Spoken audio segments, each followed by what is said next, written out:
नमस्कार मित्र हो. एक वेगळी कथा आज मी तुम्हाला ऐकवणार आहे. लेखक माहिती नाहीत, तर कथा सादर करतोय दत्ता सर देशमुख.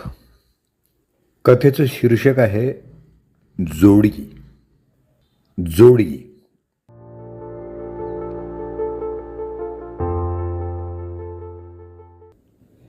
त्यांचा मुलगा त्यांना सकाळपासून फोन करत होता. दुपारपर्यंत कॉन्टॅक्ट होऊ शकला नव्हता, तरी त्याला फारसं काही जाणवलं नव्हतं. ऑफिसच्या कामामुळेही असेल कदाचित. पण जसा सूर्य पश्चिमेला कलू लागला, त्याच्या मनातून उदास असा संधीप्रकाश दाटून येऊ लागला होता. 7 वाजायला आले होते. त्याची ऑफिसमधून निघण्याची वेळ आली होती. पण तरीही त्याचं बोलणं झालं नव्हतं आईबाबांशी, दिवसभरात एकदाही.